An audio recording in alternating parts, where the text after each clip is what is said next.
अस्सलाम वालेकुम नाजरीन, मैं हूं आपका मेज़बान उमर जावेद। प्रोग्राम जुर्म अंजाम के साथ लाहौर के इलाके डिफेंस बी में पेश आया इंतहाई दिलखराश वाक़या, जहां पर मायरा नामी 25 साल लड़की को बेदर्दी से कत्ल कर दिया गया।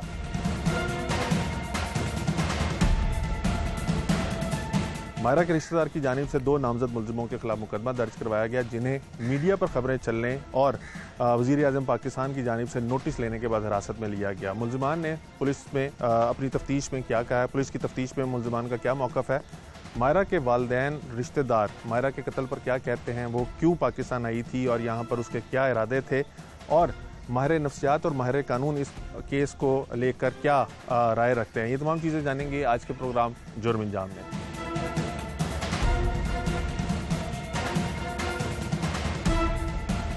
ये दिलखराश वाक़या लाहौर के इलाके डिफेंस में पेश आया था 3 मई को अलग सुबह, जब पुलिस को इतला मिली कि एक जवान साला लड़की की लाश जो है वो घर की बलाई मंजिल पे पड़ी हुई है, जिसके बाद पुलिस मौके पर पहुंची और उन्होंने तफ्तीश अपनी शुरू की। तो लाश की शनाख्त जो थी वो मायरा के नाम से हुई और मायरा जो थी वहाँ पर किराए के यानी एज ए किराएदार वहाँ पर रह रही थी और उसकी एक सहेली जिसका नाम इकरा बताया जाता है वो उसके साथ इस अपर पोर्शन को शेयर करती थी। उसके बाद जैसे जैसे तफ्तीश बढ़ती गई तो ये चीज़ सामने आई कि मायरा के वालिदैन जो हैं वो बैरून मुल्क होते हैं और मायरा भी बैरून मुल्क होती थी। कुछ अर्सा कबल ही वो लाहौर आई थी। लाहौर क्यों आई थी, क्या पढ़ाई की हुई थी, इनको फ़र्स्ट इंफॉर्मेशन क्या मिली, क्योंकि ये लोग जो मायरा के वालिदैन थे वो बाहर थे, उनको क्या इन्फॉर्मेशन मिली और मुकदमा जो था वो किसने दर्ज करवाया, कौन लोग यहाँ पे उसके रिश्तेदार वगैरह मौजूद थे। ये बहुत सवालात हैं जो फैमिली की जानिब से कभी सामने नहीं आए। हमारे साथ आज मायरा की पूरी फैमिली मौजूद है, जिसके अंदर मायरा के वालिद साहब हैं, मायरा के नाना नानी मौजूद हैं, जिनके पास मायरा लाहौर में आके रहती थी, क्योंकि ये लोग लाहौर के रेजिडेंट हैं और जो मशहूर लाहौर है सांदा, वहाँ पे ये लोग रहते थे।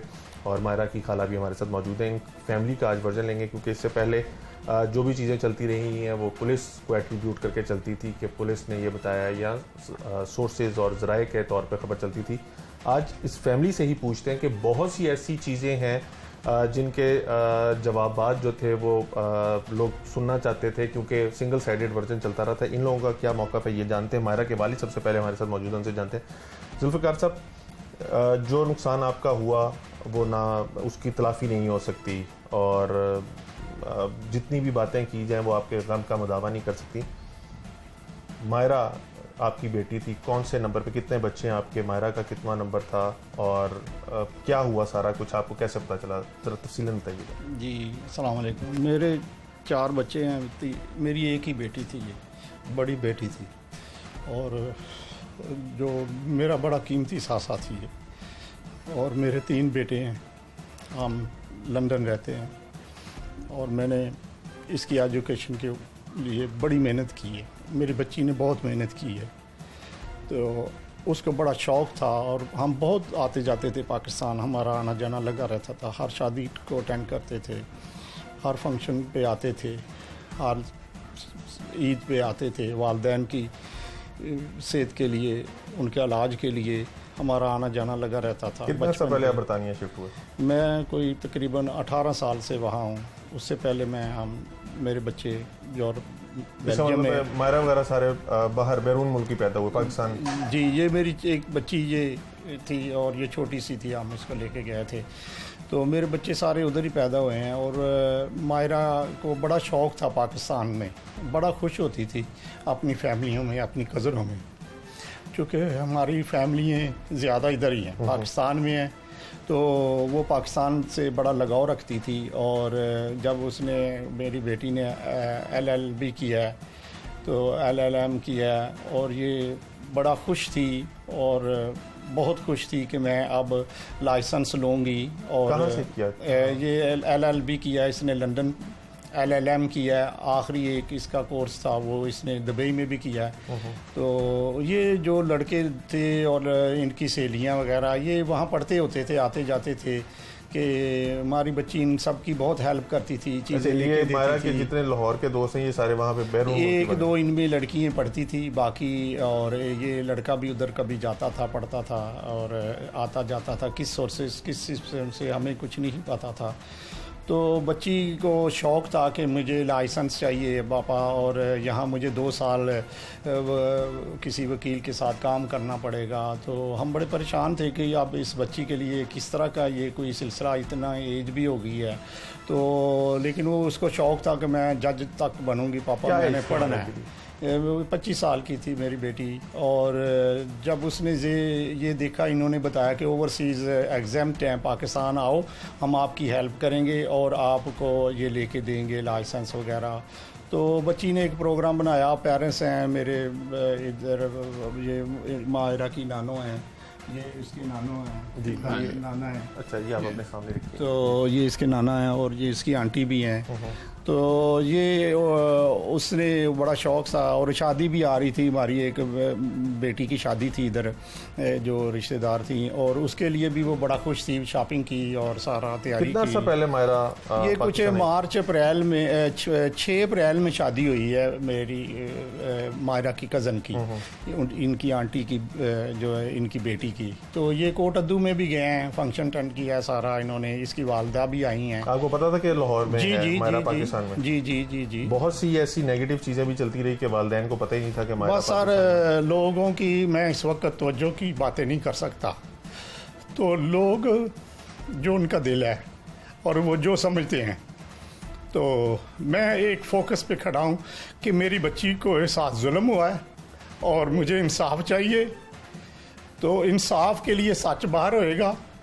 मैं कोई मेरी बच्ची जन्नती थी, उसने रोज़ा रखा हुआ था, रोज़े की हालत में इन्होंने शहीद किया है उसको, और धोखे से बुला के, जिस तरह इमाम हुसैन को धोखे से बुला के उन पे 29 बच्ची के ऊपर गोलियां बरसाना और इस तरह की प्लानिंग करना, और उसके ऊपर जो ये बातें, इससे आपने कहा प्लान करके बुलाया, प्लान करके मतलब आप यही कि इनके कुछ इरादे थे कि मायरा को साथ शादी की ऑफर करते थे ये लड़के कि इसकी शादी, और वो बच्ची पढ़ी लिखी बच्ची थी, और कभी ये लोग उससे झगड़ों में करते हैं, कभी ये इस घर में भी आए हैं शादी के लिए, इस घर में भी आए। मायरा ने कभी आपको ज़ाहिर जदून के बारे में आगाह किया था, वैसे यानी जनरली बताया था कि मेरा दोस्त है या ऐसे रिश्ता करना चाहता है, शादी करना? ये अपनी वालदा से हर चीज़ शेयर करती हैं। बेटियां जो होती हैं इस तरह की बातें अपनी माओं से बहुत शेयर करती हैं, तो माँ फिर अपने हस्बैंड से भी शेयर करती हैं, डिस्कस करती हैं। तो हमें पता था कि कुछ लोग उधर से जाके ये क्यों शादी करेंगे, कि इनके मामलात यही होते हैं कि शादी करेंगे, वीज़े मिलेंगे और आ जाएंगे। उस वीज़े को की खातर ये लोग सारे मामलात बनाते हैं। और बच्ची समझदार थी, LLM किया हुआ था, कोर्स के लिए आई थी, जज बनने का उसको ख्वाहिश थी, अपनी नानों के यहाँ रहती थी, शादियों पे आती थी, हम आते थे, वालिदैन के साथ आती थी। जब मायरा पाकिस्तान आती थी तो कहाँ पे रिहाइश रखती थी? तो इधर ही रिहाइश रखती थी, ये पूरा मोहल्ला गवा इधर रहती थी, जाती थी। फिर ये उधर उसकी सहेली ने, तो रिसेंटली अभी ये इस बच्ची ने, इकरा ने लिया 4 अप्रैल को, ये मैंने उसके किरायानामा थाने से चेक कराया, देखा है। तो उस घर वालों से बात की, बड़े अच्छे लोग, शरीफ लोग हैं, जो सच है उन्होंने बताना है कि ये 4 मार्च को रिसेंटली ये बच्ची ने घर लिया है। तो 2 कमरे थे, तिमारा को भी रख लेती थी और मायरा बेटी वहाँ नहीं रहती थी, कभी कभी रह लेती थी, कोई सहेलियों में कोई फंक्शन हुआ। जिस रोज मायरा को कत्ल किया गया उसी रोज भी ये इसने, मेरी बेटी ने रात सुबह सैरी की है, सैरी करने के बाद यहाँ आना चाहती है, नानू वो कह रही है कि बेटा अपना जल्दी आना है, और हम और वो उनको कह रही है कि मैंने नहीं आना, मैंने नहीं आना। तो ये पीछे से कुछ ये प्रेशर और इस तरह की बातें कि लगा के उसको, बच्ची को उस की ज़िंदगी के मामलात थे और समझ नहीं लगी। बहुत समझदार बच्ची थी, बहुत पढ़ी लिखी बच्ची थी, समझ से बाहर है। हम अभी भी यकीन नहीं करते, इस चीज़ का कोई यकीन ही नहीं आता। मेरी बेटी दुनिया में नहीं रही, चली गई है। तो इन्होंने उसको बुलाया है और बुला के ये सारी प्लानिंग करके 1 महीने के अंदर अंदर ये कर लिया है और ये किया है सारा। और मुझे कुछ नहीं पता हमें ये क्या कर रहे हैं। बच्ची को यही कह रहे हैं लाइसेंस अप्लाई कर दिया है, मदद करेंगे। ये मदद की है लोगों ने मेरी बच्ची की, क्या कसूर था उसका और क्यों इस तरह उसके साथ जुल्म किया गया है, कि कौन सा उसका इतना बड़ा जुर्म था कि उसकी जान तक ले ली गई है। खुदारा मेरी बेटी दुनिया में नहीं है, मैं नहीं चाहता आइंदा किसी बच्ची के साथ इस तरह का जुल्म हो और हमें इंसाफ चाहिए। मैं इंसाफ के लिए यहाँ रुल रहा हूँ, आ रहा हूँ, जा रहा हूँ गर्मी में। और धक्के खा रहा हूँ। इंसाफ की आप बात कर रहे हैं जुल्फ़िकार साहब, अल्लाह आपको हौसला दे, सब्र करिए। आप इंसाफ की बात कर रहे हैं, पहले तो पुलिस ने इस केस को संजीदा लिया ही नहीं है और ऐसे ही बस एक कत्ल के तौर पे लेते रहे।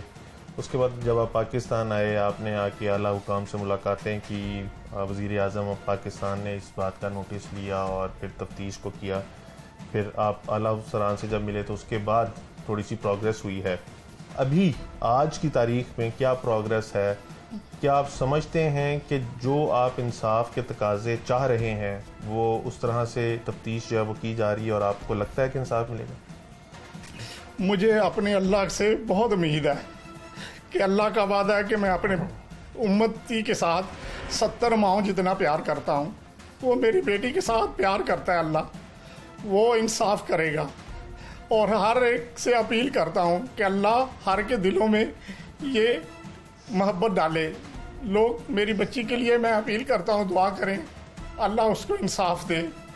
अच्छे लोग भी दुनिया में हैं, मुझे उन अच्छों से बहुत उम्मीद है कि वो मेरे साथ इंसाफ में खड़े होएं।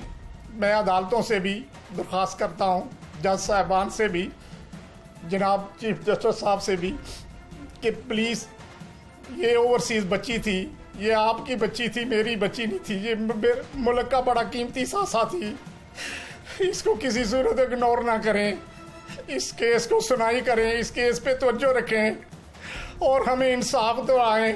इसके लिए मैं हाज़िर हूँ, मेरी जान भी हाज़िर है। मुझे कहीं भी रुलना पड़े, जलील होना पड़े, मुझे बताएं। आप बरतानिया में क्या करते हैं? मेरा एक छोटा सा बिजनेस है बरतानिया में। तो अभी आपको पाकिस्तान आए हुए महीने से ज़्यादा हो गया होगा? मुझे महीने से ज़्यादा हो गया, 1 महीना हो गया है। तो आप कारोबार भी आपका मुतासिर हो रहा है, फैमिली से भी आप दूर हैं, यहाँ पे बेटी के केस को परसू करना भी ज़रूरी है और जो दूसरी पार्टी है, जो कातिल पार्टी है, वो बड़ी इन्फ्लुएंशियल भी है और उनके पहले क्रिमिनल रिकॉर्ड भी मौजूद हैं। इन तमाम चीज़ों को मद्देनज़र रखते हुए आप समझते हैं कि आपके केस को इस टाइम सही सिमत में लेके जाया जा रहा है? मैं तो दुआ ही कर सकता हूँ अल्लाह को से कि ये मेरी दुआ कबूल की जाए, सही सिमत पे ये केस जाए। और मुझे बहुत उम्मीद है, बहुत लोगों ने मुझसे उम्मीद दिलाई है कि अल्लाह आपको इंसाफ देगा, आप हिम्मत करें, सब्र करें। मैं उस बातों पे मुंतज़र हूँ कि जो मुझे कहा गया ऐसा ही होएगा। खुदारा ये आपकी भी बेटी थी, जिन लोगों ने किया, और क्या उनके माँ बाप नहीं है, क्या उनकी माएँ नहीं है? उनको नज़र नहीं आ रहा कि किसी भी एक बच्ची की जान ले लेनी, उसके एक छोटे से कुछ, क्या उनके ज़हन में था, क्या कसूर किया था मेरी बच्ची ने? और इस तरह बेदर्दी से रस्सियों बांध के, तड़पा के, गोलियां मार के मारना, कहाँ का इंसाफ है? कहाँ का इंसाफ है ये? माँ जी आप बताइएगा, आप मायरा की नानी माँ थी, ये बंदे आपके पास रिश्ता लेने कितना अर्सा पहले आए थे? 2-3 महीने हो। अच्छा, फिर ज़रा बताइएगा उस दिन क्या हुआ? है? उस दिन क्या हुआ था? कुछ भी नहीं सी होया, बस ओरी बालदा सी, एक बंदा सी, एक ड्राइवर सी, ते वो उत्ते आए सन ते नाल आई सी मेरा कि आंदी सी 200 मेरे आए ने, बच्चियां नूं 200 ही आंदियां ने ना, ते असीं समझा के दोस्त आईयां ने। वो वेखे ते फिर वो एक जनानी सी ते एक मुंडा सी नाल, ते वो फिर बैठे खलोते, जो खातर करी दी करके फिर उन्होंने आख्या कि असीं तुहाडे कोल रिश्ता लैना। अच्छा। मैं राजा तुसीं नानी आ, तुसीं दे मैं आख्या असीं नहीं दे सकदे। वो आंदे सन तुसीं दे सकदे रिश्ता। मैं आख्या नहीं। ओरी वालदा जिउंदी, वालद साहब जिउंदा, उन्हां दी कोठी है इन्हां दी उत्थे वड्डी सारी, वो आउण डे शादी ते फिर तुसीं आविओ ते फिर वो जो फैसला करना सानू मंजूर है। ठीक है, ਇਹ ਗੱਲ ਕੀਤੀ ਸੀ। फिर वो चले गए? फिर चले गए सां। ਤੇ ਉਸ ਤੋਂ ਬਾਅਦ ਮਾਇਰਾ ਇੱਥੇ ਆ ਕੇ ਜਦੋਂ ਰਹਿੰਦੀ ਸੀ, ਕਦੀ ਮੁੰਡੇ ਦੇ ਬਾਰੇ ਗੱਲ ਕੀਤੀ ਤੁਹਾਡੇ ਨਾਲ ਉਹਨੇ? ਕਦੇ ਨਹੀਂ ਸੀ ਉਹਨੇ ਕੀਤੀ ਗੱਲ। ਕਦੀ ਗੱਲ ਨਹੀਂ, ਕਦੇ ਨਹੀਂ ਸੀ ਕੀਤੀ ਉਹਨੇ। ਮਾਇਰਾ ਦਾ ਕਿਹਦਾ ਰਵੱਈਆ ਵਗੈਰਾ ਹੁੰਦਾ ਸੀ ਜਦੋਂ? ਬੜਾ ਸੋਹਣਾ ਵੈਸੇ ਨਮਾਜ਼ਾਂ ਪੜ੍ਹਦੀ, ਤੈਯਦ ਪੜ੍ਹਦੀ, ਚਿਰਕੀ ਵੀ ਆਉਂਦੀ ਸੀ ਤੇ ਆ ਕੇ ਤੈਯਦ ਲੱਤ ਪੈਰ ਏਡਾ ਵੱਡਾ ਸੀ, ਉਹਦੇ ਨਾਲ ਕੰਮ ਕਰਦੀ ਰਹਿੰਦੀ ਸੀ, ਕਮਾਉਂਦੀ ਸੀ। ਬੱਚੀ ਬਹੁਤ ਅੱਛੀ ਸੀ, ਸਾਡਾ ਨਾਲ ਉਹਦਾ ਬਹੁਤ ਪਿਆਰ ਹੋ ਗਿਆ। ਪੁੱਤਰ ਜਵਾਨ ਨੇ, ਜਵਾਨ ਤੇ ਵੇਖੀ ਬਾਹਰ ਰਹਿੰਦੀ ਰਹੀ ਹੈ, ਸਾਨੂੰ ਉਹਦਾ ਬੜਾ ਹੀ ਦੁੱਖ ਹੈ। ਅਸੀਂ ਮਾਰ ਚੱਲੇ ਕੰਮ ਕਰ ਕਰਕੇ ਕਿ ਹੁਣ ਅਸੀਂ ਵੇਖੀ ਸੀ ਬੱਚੀ ਪਿਆਰ ਵਾਲੀ। ਇੱਥੇ ਰਹਿੰਦੀ ਰਹੀ ਕਿ ਪਿਆਰ ਮੁਹੱਬਤ ਕਰਦੀ ਸੀ। ਮੈਨੂੰ ਇਹ ਵੀ ਉਹਨੇ ਕਹਿਣਾ ਮੇਰੀ ਇੱਥੇ ਮੈਂ ਲੱਗ ਜਾਂਦੀ ਨਾਨੀ ਜੀ ਤੁਹਾਨੂੰ ਸਾਰਾ ਲਾਹੌਰ ਵਿਖਾਵਾਂਗੀ। ਇਸ ਤਰ੍ਹਾਂ ਬੱਚੀਆਂ ਗੱਲਾਂ ਕਰਦੀਆਂ ਨੇ ਨਾਨਾ ਘੱਟ ਬੋਲਦਾ ਸੀ, ਇਹਦੇ ਨਾਲ ਤਸਵੀਰਾਂ ਲਾ ਕੇ ਨਾਨੀ ਜੀ ਇਹ ਕੈਸੇ ਆ, ਫਿਰ ਇਹਨਾਂ ਆਖਣਾ ਬਹੁਤ ਖੂਬਸੂਰਤ ਹੈ। ਸਾਡੇ ਨਾਲ ਬੱਚੀ ਨੇ ਕਦੇ ਐਸੀ ਵੈਸੀ ਗੱਲ ਹੀ नहीं सी की। सही अंकल ये माइक पकड़ लीजिए, माइक आप पकड़ लीजिए। I'm very fond of my baby. I could not utter uncle, आप any माइक word पकड़ लीजिए। मतलब है it's grief of ਉਹਦੀ ਸੈਦ ਉਹਦੀ ਦੁੱਖ ਦੇ ਵਿੱਚ ਮੈਂ ਕੁਝ ਨਹੀਂ ਕਹਿ ਸਕਦਾ।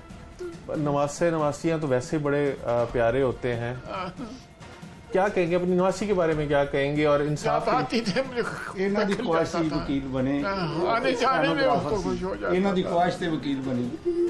ਸਾਨੂੰ ਇਹ ਧੋਖਾ ਦੇ मैं कुछ कह नहीं सकता। What was wrong with her? ਕੀ ਹੋਇਆ ਨਾ ਹੋਇਆ ਕੀਤਾ, ਕੀ ਕੀਤਾ ਲੋਕਾਂ ਨੇ, ਮੈਂ ਕੋਈ ਬਿਆਨ ਨਹੀਂ ਕਰ ਸਕਦਾ ਐਟ ਦਿਸ ਜੰਕਚਰ। मतलब है आप क्यों चाहते थे कि वो वकील बने? ਪੁੱਛ ਰਹੇ ਨੇ ਕਿ ਤੁਸੀਂ ਚਾਹੁੰਦੇ ਸੋ ਵਕੀਲ ਬਣੇ। मैं ਹਰ ਵਕਤ ਕਹਿੰਦੇ ਇਹਨਾਂ ਨੇ ਇੰਗਲਿਸ਼ ਬੋਲਦੇ ਸੀ, ਬੜੇ ਖੁਸ਼ ਹੁੰਦੇ ਸੀ। I was very fond of my baby. Become an advocate of the Lahore High Court, Supreme Court. Aunty She आप was very intelligent. I tell you, मतलब I could, inside of that, I could not say a word in her. Against in her. आप बताइएगा aunty, आपकी क्या आपका क्या रिश्ता था? माइक थोड़ा सा करीब कर लीजिए।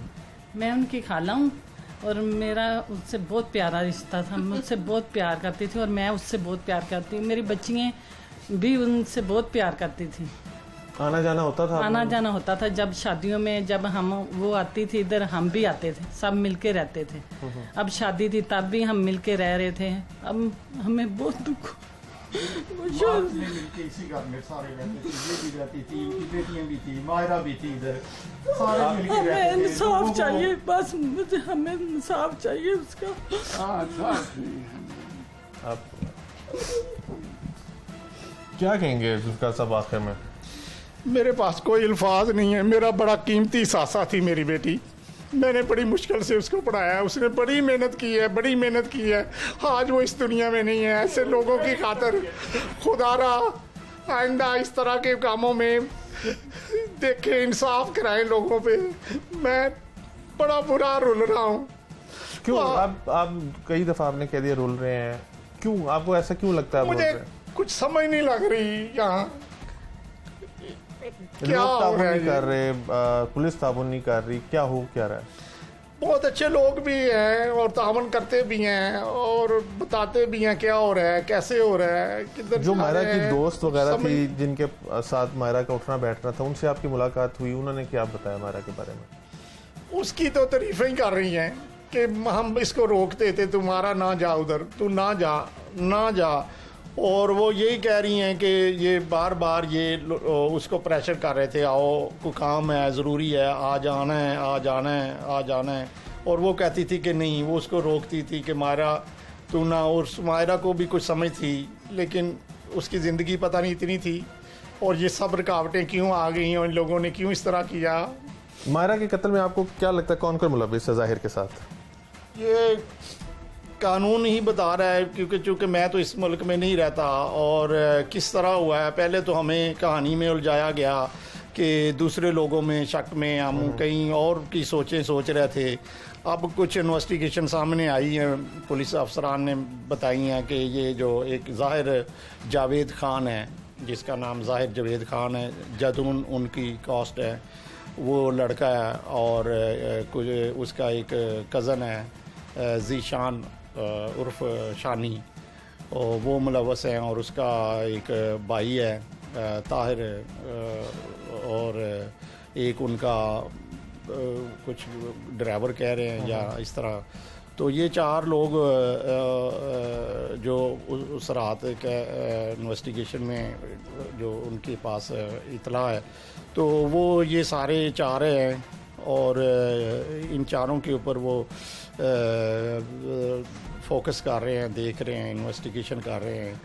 इकरा का कोई किरदार आपको लगता है बीच में, इकरा और सज्जल जो लड़के? ये इकरा ने 4 मार्च को ये घर लिया था अपने नाम पे, और ये अकेली ने लिया था। उस वक्त मेरी बच्ची कोट अद्दू में शादी में अपनी कज़न की शादी में मसरूफ़ थी, अपनी वालदा के साथ ये आई हुई थी, और इसको उसके बारे में नहीं पता कहाँ घर लिया है, किसने लिया है, किसके नाम पे लिया है, क्या किया है। जैसे ही बच्ची शादी से वापस आई है तो वो उसकी शादी की तस्वीरें, मेहंदी की और इस तरह की बच्चियाँ एक दूसरों को शेयर करती हैं, बहनों को बताती हैं, पिक्चरें बनाती हैं। तो वो बड़ा वो कह रही है लड़की आओ आओ आओ मारा, और उसकी सहेलियाँ भी हैं वो भी कह रही हैं आओ दिखाओ कैसी तुम्हारी शादी गुजरी। तो ये उस उधर गई है, दिखाई हैं तस्वीरें, शेयर की हैं, बच्चियों को खुशियाँ होती हैं, तब जाके और उस दिन गई है। और फिर से उस बच्ची ने भी सुना है कि नोटिस दिया हुआ था, वो आखिरी दिन था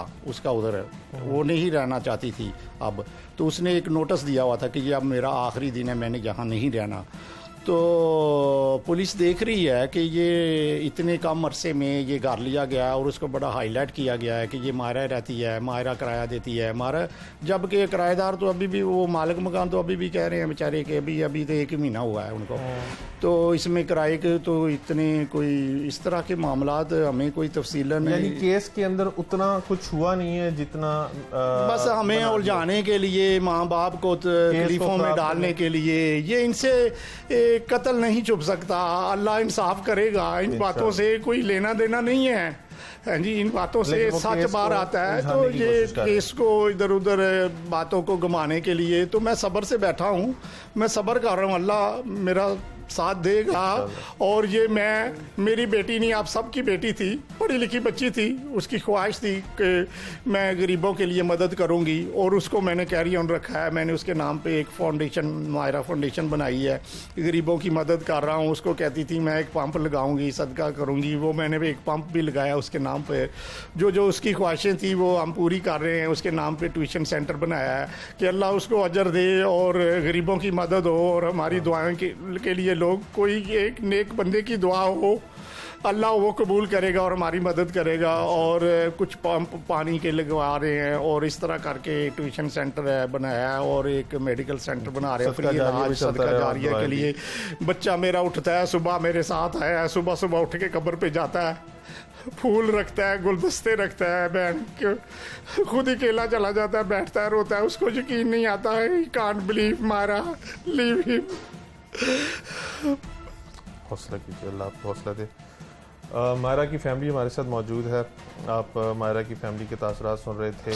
इनका गम और जो दुख है वो अल्फाज में तो नहीं ढाला जा सकता, लेकिन कुछ रिलीफ इनको मिलेगा अगर इंसाफ हो जाए। जिन मुल्जिमान ने ये सारा किया है, अगर उनको कैफरे करदा तक पहुंचा दिया जाए, सख्त से सख्त सज़ा उनको दे दी जाए, तो कुछ इनके कलेजों में ठंड ज़रूर पड़ेगी। क्योंकि आप देख रहे हैं कि मायरा के वालिद जो हैं वो 1 महीना से ज़ायद हो गया है यहाँ पे बरतानिया में अपना काम काज छोड़ के यहाँ पे बैठे हुए हैं। और हमारा जिस तरह का क्रिमिनल जस्टिस सिस्टम है उसके अंदर काफ़ी ताख़ीर हो जाती है, जिसकी वजह से जो मुद्दई है उसको काफ़ी कुछ सहना और बर्दाश्त करना पड़ता है। और मुल्ज़िमान की तरफ, क्योंकि मुल्ज़िमान काफ़ी बाअसर हैं और उनके रिसोर्सेज बहुत ज़्यादा हैं, इसलिए वो केस को ख़राब करने के लिए भी, आपने जैसे सुना जुल्फ़िकार साहब से, केस को ख़राब करने के लिए उन चीज़ों में उलझाने की कोशिश कर रहे हैं जिसका कत्ल से कोई लेना देना नहीं है। जो कुछ भी होता रहा, जो भी उसके दोस्त थे वो अच्छे थे बुरे थे, वो एक ज़ाती फेल था। लेकिन कत्ल की अगर ऊपर बात की जाए तो मुल्ज़िमान ने इंतहाई बेदर्दी से मायरा को कत्ल किया, और उस लड़की को कत्ल किया जिसका एक ब्राइट फ्यूचर पाकिस्तान में या बैरून मुल्क हो सकता था, और वो अपने कैरियर को परसू करने के लिए पाकिस्तान आई हुई थी।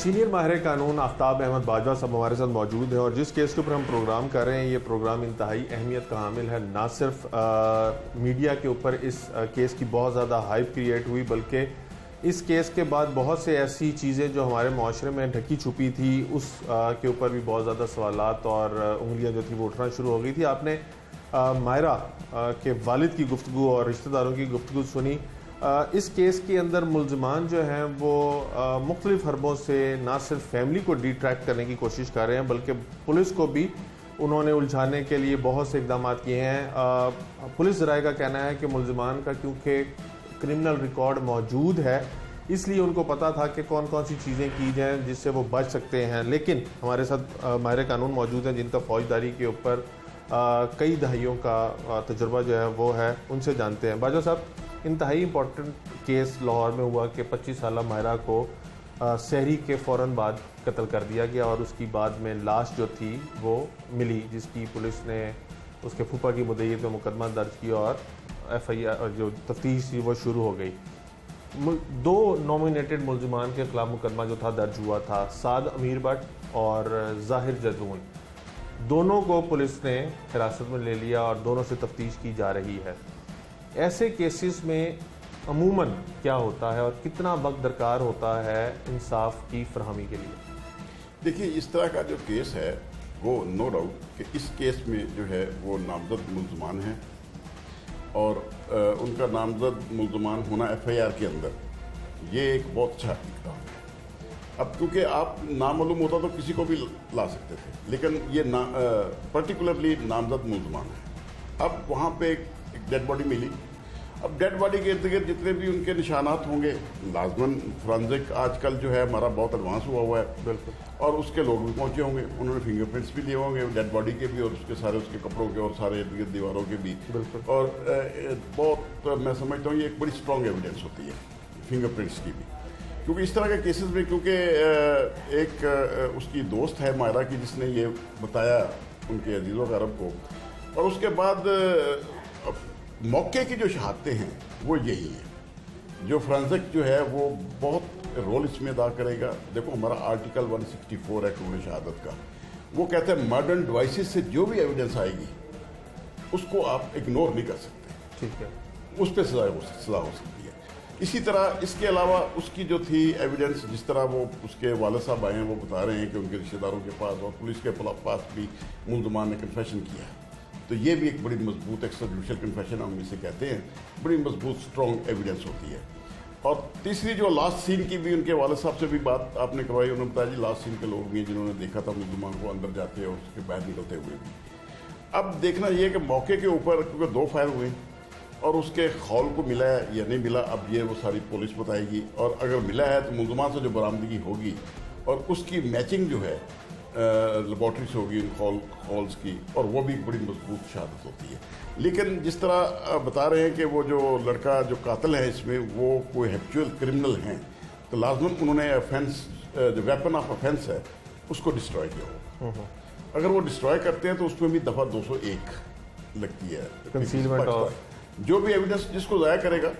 अगर इसमें देखें ना, एक बड़ा मशहूर केस है ये अस्करी 10 में हुआ था, 3 बच्चों को कत्ल हुआ था, उसमें उसके तफ्तीशी ने शहादतें ज़ाया कर दी थी, इब्तदाई शहादतें, बिल्कुल, और उसमें क्योंकि एक SP लेडी थी, मुझे नाम नहीं देन में आ रहा, वो मुलव्वस थी, उसका पैरामोर था वो जो कातिल था मेन, उसके साथ मिलके उन्होंने वो बड़ी सारी एविडेंस ज़ाया की थी। लेकिन सुप्रीम कोर्ट ने फिर भी होल्ड किया कि नहीं, trial court is competent court और वो इसका फैसला करेगी जो शहादतें उसके सामने आएंगी फोरेंसिक के जरिए और जो दूसरी शहादतें होंगी।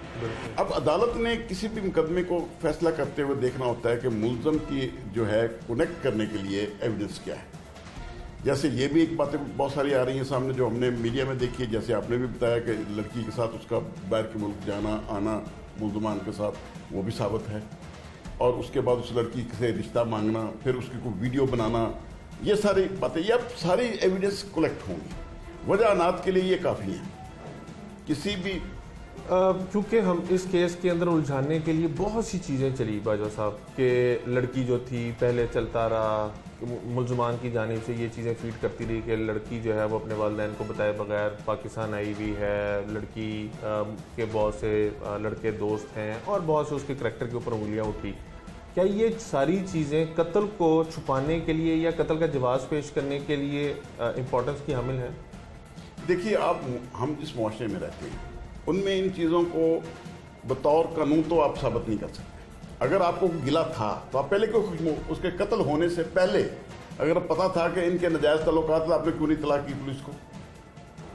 देखिए ना, ये अब बातें कहानियां बना के आप केस को उलझा तो सकते हैं, लेकिन अगर वो कॉम्पिटेंट इन्वेस्टिगेटिंग ऑफिसर होगा और लीगल एडवाइस अच्छी मिलेगी कंप्लेनेंट साइड को, तो मैं समझता हूँ केस बहुत मजबूत है, मुल्ज़िमान सजा से नहीं बच सकेंगे। ऐसे केसेस और ये जो बात आपने की बड़ी इंपॉर्टेंट है कि जी लड़की पे इल्जामात लगा दिए गए।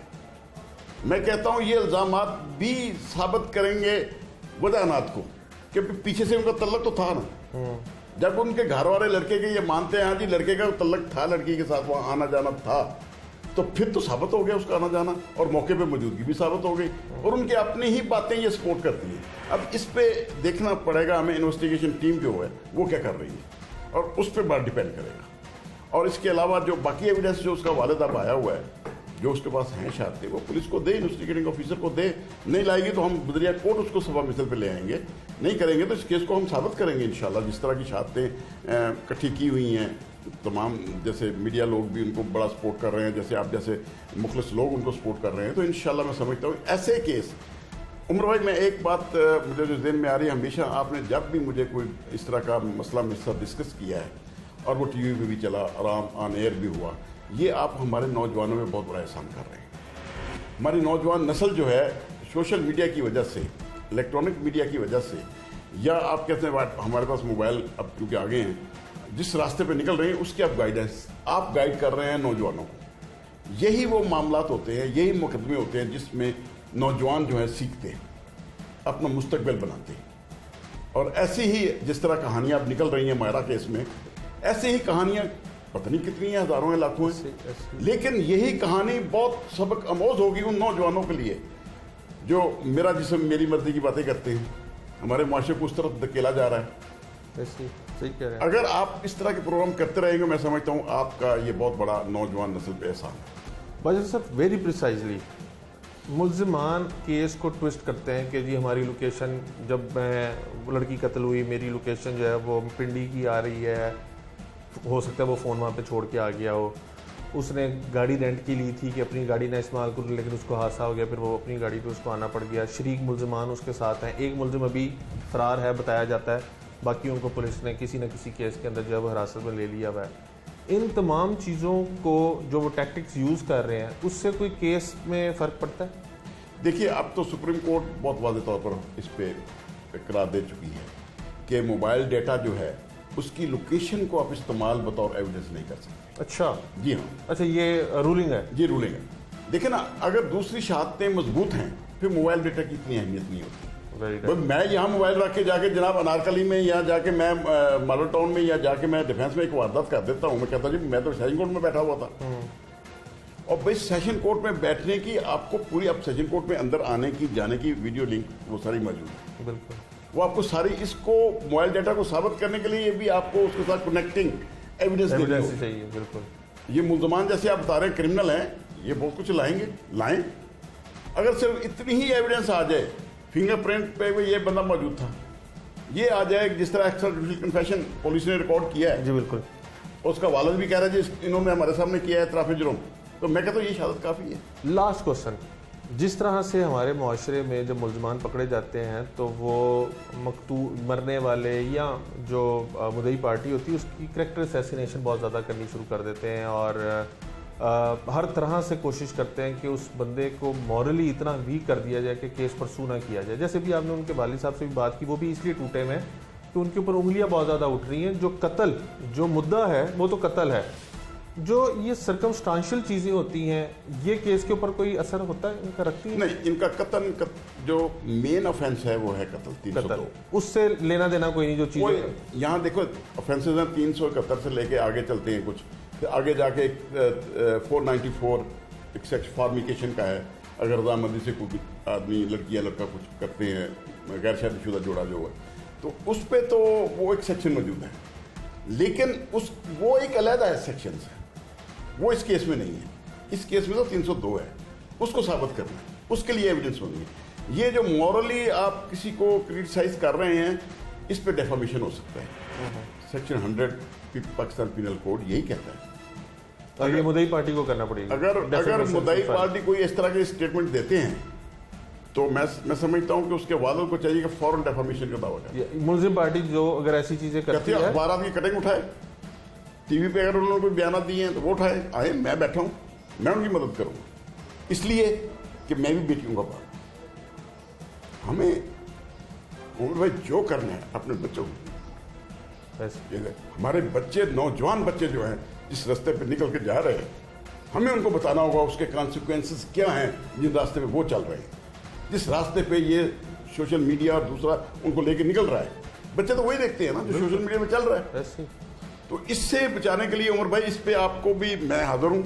आप जिस तरह मेहनत करते हैं, हमेशा इस तरह के केसेस में आपने बड़ी मेहनत की और उनको अंजाम तक पहुँचाया, और इंशाल्लाह हम भी पहुँचाएंगे। बहुत शुक्रिया बाजवा साहब। माहिर कानून आफ्ताब अहमद बाजवा साहब हमेशा बड़ी मोटी बातें जो है वो करते हैं। आज भी उन्होंने ये बात की है कि जिस तरह से मायरा के ख़िलाफ़ सोशल मीडिया के ऊपर चीज़ें चल रही हैं और उसकी पर्सनल लाइफ को इस कत्ल से लिंक किया जा रहा है, उसके ऊपर डेफेमेशन जो है वो सूट की जा सकती है, फाइल की जा सकती है, और साथ ही साथ मुल्ज़िमान के हवाले से जो एविडेंसेस हैं उनकी कलेक्शन बहुत ज़्यादा। एक तो पुलिस का फोकस अभी जब से नोटिस लिए गए हैं हमारी हाई अथॉरिटीज़ की तरफ से, तो पुलिस जो है वो डेडिकेटेडली इसके ऊपर काम कर रही है। लेकिन अगर जो evidences with in this circumstances मौजूद हैं, जो यानी शाहिदीन मौजूद हैं जिन्होंने आते जाते देखा, वो तमाम एविडेंसेस जो हैं वो अगर इकट्ठे कर लिए जाएँ और केस को अच्छी तरह से चलान को मुकम्मल करके अदालत में पेश किया जाए, तो कोई शक नहीं है कि मुल्ज़िमान जो हैं वो सज़ा से बच सकें।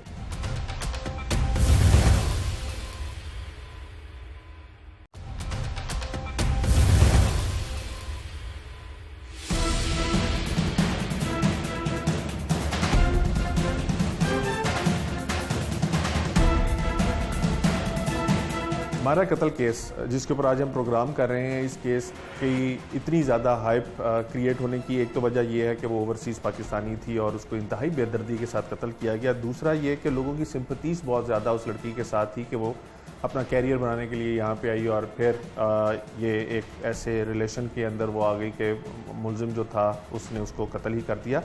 तीसरा एक नफ्सियाती पहलू भी है कि एक लड़का लड़की के दरमियान अगर दोस्ती हो जाती है और उसके अंदर अच्छा बुरा सब चल रहा होता है, और ये जानते हुए भी कि उस रिश्ते में कहीं ना कहीं कोई बिगाड़ है, उस दोस्ती के अंदर कोई लालच है, फिर भी रिश्तों को कैरी किया जाता है और फिर अल्टीमेटली इस तरह का अनफॉर्चुनेट वाक़या जो है वो पेश आ जाता है। इसकी क्या वजह है? ये माशरती रवैये जो बदलते जा रहे हैं, हमारी जहनीत जो बदलती जा रही है, इसकी क्या वजह? और अब एक ही माइंडसेट के ऊपर सोचना शुरू हो गए हैं। इन तमाम सवालों के जवाब लेने के लिए हमारे साथ डॉक्टर प्रोफेसर राफिया रफ़ीक साहबा मौजूद हैं, इनसे जानते हैं। प्रोफेसर साहबा, एक तो वक्त के लिए बहुत शुक्रिया। एक लड़का लड़की के अंदर अगर दोस्ती हो जाती है और वो दोस्ती 1, 2, 3 साल चलती है, उसके अंदर बहुत सी ऐसी चीज़ें होती हैं जो हमें अच्छी नहीं लग रही होती, हमें बुरी लग रही होती हैं, हम समझते हैं कि ये नहीं होना चाहिए, लेकिन उसके बावजूद भी हम उन चीज़ों को लेट गो करते हैं और उस दोस्ती को बढ़ाए चलते हैं और अल्टीमेटली उसके अंदर कोई मिसहैप हो जाता है या कोई अनफॉर्चुनेट इंसिडेंट पेश आता है तो यकदम सारे क्रिटिसाइज़ करना शुरू हो जाते हैं। क्या वजह है? देखिए जी, पहली बात तो ये कि अब हमें इस केस में इन डेप्थ इन्फॉर्मेशन चाहिए होगी कि जो लड़का लड़की जिनका रिलेशनशिप था, कई दफ़ा ये होता है कि आपकी कोई एंटी सोशल पर्सनालिटी होती है, वो डिसऑर्डर भी हो सकता है, कोई और पर्सनालिटी डिसऑर्डर भी हो सकता है, या फिर ऐसा होता है कि किसी एक शख्स का उस रिलेशनशिप में कोई अब्यूसिव बचपन में रिलेशनशिप रहा हो, कोई उसके पेरेंट्स की नाचाकी रहती हो, या आपस में जो है पेरेंट्स में गाली गलोच या कुछ इस टाइप का, जैसे आपको पता है कि हरासमेंट के कोई केसेस होते हैं। तो ऐसे जो बच्चे जब बड़े होते हैं ना, तो वो उनकी इंस्टेबिलिटी होती है, इमोशनल इंस्टेबिलिटी, वो दूसरे लोगों से ग्रेटिफिकेशन चाहने के लिए ऐसे रिलेशनशिप्स को भी कंटिन्यू करते हैं जो कि बहुत लॉन्ग टर्म नहीं होते। फिर दूसरा इंपॉर्टेंट फैक्ट, क्योंकि ये यंग बच्चे हैं, 25 ईयर्स है, तो इसके अंदर हम अगर न्यूरोकेमिस्ट्री देखें तो बहुत से हमारे न्यूरोकेमिकल्स होते हैं, जैसे सेरोटोनिन अगर कम हो हमारे अंदर तो उसमें एग्रेसिव ड्राइव बढ़ जाती है। फिर हाइपरग्लाइसीमिया, हाइपोग्लाइसीमिया, कुछ ऐसी कंडीशंस होती हैं जो इस उम्र में भी और किसी भी स्टेज पे एग्रेशन को बहुत बढ़ावा देती हैं। तो जब इस किस्म की कह लें कि डायनामिक्स हों जिसमें इनकम्पैटिबिलिटी हो और साइकोलॉजिकल इनकम्पैटिबिलिटी हो, तो उसके अंदर अल्टीमेट जो आउटकम होता है वो एग्रेशन होता है। और एग्रेशन किसी भी फॉर्म में हो सकता है, उसमें किसी शख्स को कत्ल भी किया जा सकता है या उसको मेंटल टॉर्चर भी दिया जा सकता है। और एक और चीज़ होती है कि जब कंटिन्यूसली नाचाकी रहती है तो एक फीलिंग डेवलप हो जाती है फियर ऑफ रिजेक्शन। जो फियर ऑफ रिजेक्शन होता है, कुछ लोग जो बचपन से ही सेंसिटिव होते हैं इस चीज़ रिजेक्शन को जो है वो ले नहीं सकते। तो अब इस केस के अंदर क्या वो रिजेक्शन की स्टेज पे चला गया था, क्योंकि जाहिर है कितनी देर तक ऐसा रिलेशनशिप बहुत देर तक नहीं चल सकता। जब एक दोस्ती या कोई ताल्लुक होता है और वो डेवलप होता है और with the passage of time उसके अंदर डेप्थ आती जाती है और जिस तरह आप कह रही हैं कि नाचाकी शुरू हो जाए तो एक टॉक्सिक रिलेशन जो है वो डेवलप होना शुरू हो जाता है और उस टॉक्सिक रिलेशन को हम कुछ अर्सा तो इग्नोर करते हैं लेकिन वो अल्टीमेटली कहीं ना कहीं पे किसी न किसी के लिए नुकसानदेह साबित होता है।